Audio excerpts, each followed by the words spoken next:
మీ పిల్లలు maths science లో dull గా ఉన్నారా? 100% మార్క్స్ కావాలంటే ఆన్లైన్ ట్యూషన్ ట్యుటోరిక్స్ లో జాయిన్ అవ్వండి. నమస్తే అండి. Ahmedabad air India flight crash అందరూ చూశారు, ఫాలో అయ్యారు. ఎంతో మనసుని కలిచివేసే సంఘటన అది.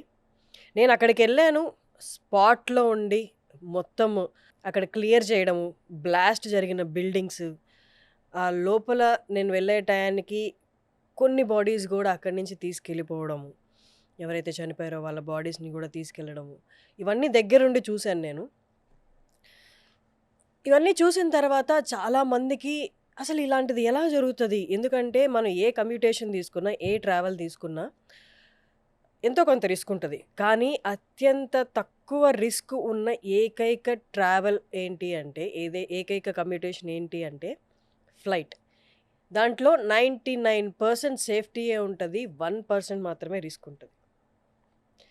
ఓకే, వీళ్ళు ఇలా రిస్క్ తీసుకున్నారు అంటే వాళ్ళకి తెలుసు 1% రిస్క్ ఉందని, ప్రతి ట్రావెల్ చేసే వ్యక్తికి తెలుసు. కానీ ఎక్కడైతే ఫ్లైట్ క్రాష్ అయిందో, ఏ హాస్టల్ మెస్ మీద అయితే క్రాష్ అయిందో, వాళ్ళు ఎలాంటి రిస్క్ తీసుకోవట్లేదు లైఫ్లో. ప్రశాంతంగా వాళ్ళ జాబ్ వాళ్ళు చేసుకుంటున్నారు. క్లాసెస్ నుండి అటెండ్ అయ్యి వచ్చిన వాళ్ళు లంచ్ చేస్తున్నారు. అందులో డాక్టర్స్ కూడా ఉన్నారు.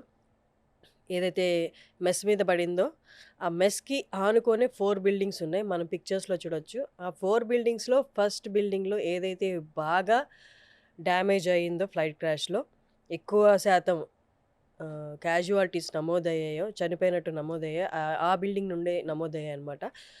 ఆ బిల్డింగ్లో ఉన్నది చాలా వరకు సూపర్ స్పెషాలిటీ డాక్టర్స్, అంటే ఆల్రెడీ ప్రాక్టీస్ చేస్తున్న డాక్టర్స్. ఇది కాలమా, దేవుడా, యూనివర్సా, మీరు ఏ పేరు పెట్టుకున్నా పర్లేదు, ఎవరు ఇలాంటి రాత రాశారు? అమాయకులు చనిపోయారు, 1% రిస్క్ తీసుకున్న వాళ్ళు చనిపోయారు. అందులో చిన్న చిన్న పిల్లలు ఉన్నారు. మన సుమన్ టీవీ విజువల్స్లో మీరు చూడగలిగితే మనసుని కలిచివేసే దృశ్యాలు అక్కడ ఉన్నాయి.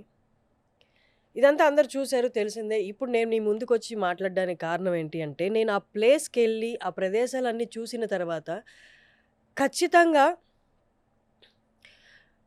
మానవ తప్పిదాలే కారణం అని 100% మనం చెప్పడానికి లేదేమో అనిపించింది. అక్కడున్న వేదన, రోదన, మిస్ఫార్చ్యూనా, మనం సేమ్, వాళ్ళు మనుషులే, మనం మనుషులే. మనం కూడా ఫ్లైట్కి చాలాసార్లు ఎక్కుంటాం. వాళ్ళకి మనకి తేడా ఏంటి? వాళ్ళు మిస్ఫార్చ్యూనా, వాళ్ళు ఇల్ ఫేటెడా, మనం లక్కీయా?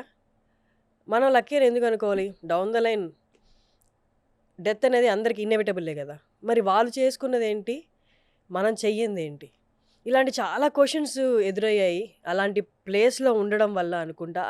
ఎక్కడైతే బ్లాస్ట్ జరిగిందో, ఎక్కడైతే నిప్పులు 7-8 అంతస్తులకి చెలరేగి అక్కడికక్కడ ఏమి జరుగుతుందో అసలు రియలైజ్ అయ్యే లోపల దగ్నం అయిపోయిన బాడీని చూసి వచ్చిందా?